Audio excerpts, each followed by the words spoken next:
બોટાદ જિલ્લાના ગઢડા તાલુકા પંચાયતના આમ આદમી પાર્ટીના સભ્ય પ્રવીણભાઈ મકવાણા પર જે હુમલો થયો છે એને લઈને ગોપાલ ઇટાલિયાએ ભાજપ સરકાર પર આકરા પ્રહારો કરતા જણાવ્યું કે અમે આશા જ શું રાખીએ જ્યારે ગુંડાઓના સરદાર જ મંત્રી બનીને બેઠા હોય। નમસ્કાર, તમે જોઈ રહ્યા છો ગુજરાત પ્લસ ન્યૂઝ અને હું છું મમલ। તો આવો સાંભળીએ વધુમાં તેઓ ગોપાલ ઇટાલિયા પ્રવીણભાઈ મકવાણા પર હુમલો થયો છે તેને લઈને શું કહી રહ્યા છે। નમસ્કાર, ગોપાલ ઇટાલિયા બોલું છું। બોટાદ જિલ્લાના ગઢડા તાલુકાના સખપર ગામના આમ આદમી પાર્ટીમાંથી ચૂંટણી જીતેલા ભાઈ શ્રી પ્રવીણભાઈ મકવાણાને ભાજપના ગુંડા તત્વોએ બેરહેમીથી માર મારી અને એમને ગંભીર જીવલેણ હુમલો કર્યો છે।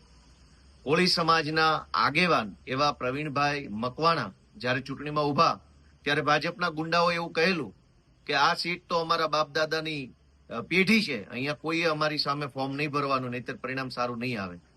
એટલે વર્ષોથી ગુંડા તત્વોએ તાલુકા પંચાયતની સીટ ઉપર પોતાના પરિવારની પેઢી હોય એવી રીતે કબજો જમાવ્યો હતો। તેની સામે કોળી સમાજના આગેવાન પ્રવીણભાઈએ હિંમત કરી ફોર્મ ભર્યું, સમાજે અમને સાથ આપ્યો અને ચૂંટણી જીતી અને તાલુકા પંચાયતના સભ્ય બન્યા।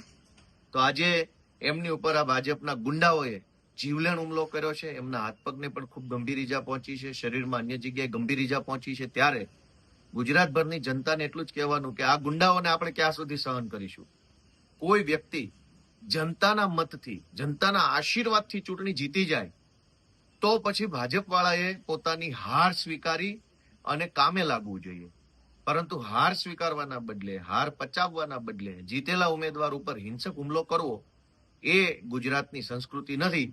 આપણે આશા પણ શું રાખીએ આમાં ન્યાયની, કેમ કે જ્યારે ગુંડાઓના સરદાર જ તે મંત્રી સંત્રી બનીને બેઠા હોય અને મંત્રીઓના સંરક્ષણમાં, મંત્રીઓના છાંયડામાં, મંત્રીઓના સપોર્ટથી જ ગુંડાઓ નીચે બેફામ બન્યા હોય ત્યારે ન્યાયની આશા માત્ર જનતાની અદાલત પાસે રહેશે। અમારા કોળી સમાજના આગેવાન અને તાલુકા પંચાયતના સભ્ય, ગઢડા તાલુકા પંચાયતના પ્રવીણભાઈને ઈશ્વર જલ્દી સ્વસ્થ કરે એવી પ્રાર્થના અને જનતા પણ જાગૃત બને એવી આશા રાખું છું। ગોપાલ ઇટાલિયાની વાતથી તમે કેટલા સહેમત છો, શું વિચારો છો, કોમેન્ટ કરીને એમને જરૂરથી જણાવજો। અત્યાર માટે બસ આટલું જ। નમસ્કાર।